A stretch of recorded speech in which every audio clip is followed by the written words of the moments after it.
outline of a snowboarder. And I was like, eh. That's right, and the ski industry is really outraged about this. You know, they recognize that global climate change is one of the biggest threats to their industry, and so they're taking it upon themselves to try to reduce their carbon emissions. And here you have one of their ski resort owners who's trying to open up Alaska's largest coal strip mine. And you know, I don't think most people realize, but this coal isn't intended for Alaska. The most likely markets would be Chinese markets. So it's kind of ironic that we would be digging up our salmon streams, shipping the coal overseas, and what do we get back? Well, we get mercury pollution in our fish, and we get climate change. But then we can buy their farmed fish.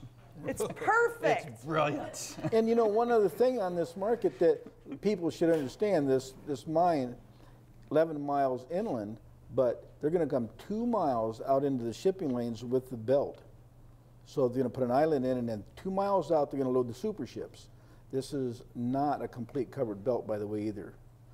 Wow, neat. So the winds that we have, it's not just a ride at Disneyland. A little bit of wind we get once in a while. Yeah, just that little bit. And you have to remember that it's right across from the Turnagain Arm. And that's where our prevailing winds come from. And it will be blowing right into Tyonek. Tyonek has a lot of respiratory problems already. They've said within 2 weeks the beaches will be black. Really different than the Black Sands beaches I've been on, yeah, I'm quite sure. Right. You know, I used to go pick up coal on the beach on Saturdays, high tide, you know, because it was washing out. Sure. Kachemak Bay, Smoky Bay is all because those seams were still on fire back in the day, way before I was born. Yeah. Not that far. Yes, Larry? Another deal is... Stop being so cute. They're going 2 miles out into the inlet to load these ships, and the Chuitna duck flats start within 1.5 miles from where these ships are going to be loaded. So, and coal is only just a little bit heavier than water, so it's going to be moving in and out with the tide, and it's going to slowly destroy the duck flats. Their current plans call for a uncovered up to 500,000 metric ton pile of coal at Ladd Landing. That's the side of the beach, right? Open. And so right there at Ladd Landing, one of the issues that we didn't get into, but I think this is a great time to talk about it, is as Ronnie and Larry mentioned, they're proposing this 2 mile long trestle out into Cook Inlet. Well, to support this trestle, they plan on, the initial plans called for building an island directly on top of an existing shore lease set net site. So now, in their next phase of plans, they decided to move the island directly in front of this set net site. Oh, so that's nice. That is that really way nice. you don't have to have anchors, you can just tie it. Yeah. Oh my God. So basically, they'll completely cork off. There's a series of 4 commercial set net sites right there. They're some of the most productive in Cook Inlet. And people have been fishing at Ladd Landing, commercial fishing at Ladd Landing, for over 100 years. You know, and then of course the indigenous people there have been fishing there for thousands of years. But an existing commercial fishery for over 100 years, where they plan on building an island directly on top of them. Wow. Where do these people live? They can't possibly live here. Well, that's right. They're like somewhere looking at a computer and say, well, great. Yeah. Well, they did a real fine job with that place. Cook Inlet Keeper. You're just called the Cook Inlet Keeper on this. Okay. Is there any studies correlating the decrease of food to the belugas? So the beluga situation that we have, I don't think anybody's really sure what's happened with that, but I can't imagine that this would help the beluga situation. I don't think it'll help the recovery, no. No. Wait, I got to continue on that. A few years ago, when they started all these biological studies, they had 3 and 4 helicopters flying the biologists up and down the river, and all kinds of different biologists.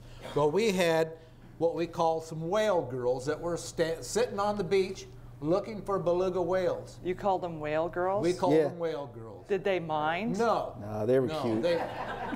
They were. I remember beluga, you know. Just asking. But sorry. Anyway, that year, with all the chopper traffic, they counted 3 whales the whole summer from May till the end of September. Have we started aerial beluga hunting now? Did I miss something? Well, it took them out of their pattern so bad. It erupted everything so bad that they just moved somewhere else. And they never showed up. They never showed. This last year, you could go down there and just watch them. It looked like a parade going down. You'd be standing on the bluff, and there'd be a dozen of them just swimming by, going out with the tide. The tide turns, and they pick up another school of salmon, and they come right back. And that would be right underneath the trussels going out to the bad part about this is these gals were truly biologists doing their job, and they reported what they seen. And so Pac Rim takes this information and says, well, we ain't gonna hurt nothing. They ain't there anyway. They only seen 3. Well, the reason why they only seen 3 is they had 50 helicopters an hour flying up and down, transporting people, and disrupting this whole thing. And these are animals that aren't used to this. Right. You know, the moose and everything, they shoved them right out of the whole area. And where we live, that's what we call a nursery.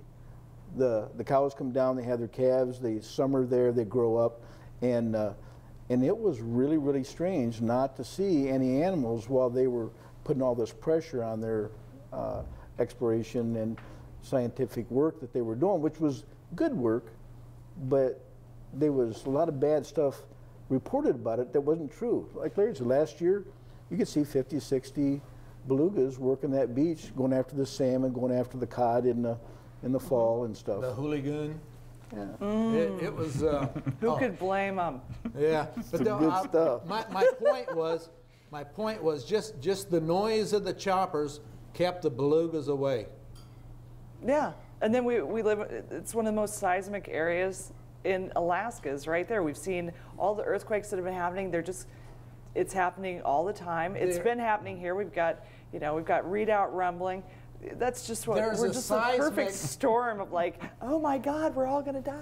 There's a seismic fault that goes right down the beach, and it'd go right between the island that they want to build and the bluff of the beach. There's a seismic fault that goes right down through there. Every time we have an earthquake over there, you can see that fault move down toward the inlet. So basically, they're not going to bring in more people to employ. They've already made that clear to people. And the coal isn't going to be used to heat Alaskans or create energy here, but to go to China. The people that own the company that have the profits live in Texas.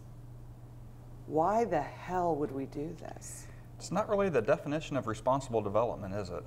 No. Yeah. And the tax that the state would get off of this coal is what, 2.5% off of the profits? I don't know the numbers. I know, coal royalties are significant less than hard rock minerals. So yeah. Right. Yeah. So this just, well, I definitely think that people are going to be becoming more aware of this as time is processing and going by, and all the permits and all of this sort of conversation that's happening. And I'm really glad you guys came in and are talking about this, because right now it's very difficult to know where you're getting information. I really wanted to get it from you because you live there, you've seen it, and I appreciate it. We're going to have up on our website links to your organization out there, and also to Cook Inlet Keeper, because I know that you put out alerts all the time of what people can do and what legislation's available there, and to let people know that this is something that they need to pay attention to. This isn't about Alaskans, and this isn't about even heating Alaskans or Americans. And so at this point, we really need to pay attention. Thanks everyone at home for joining us for more Up North, and we'll be back next week. Thanks, Shannon. I told my wife, so you're pretty sure it was a guy, huh? I said, I'm pretty sure it was a guy. It's God. Oh, God. And she goes, I don't think so. Is that tolerable?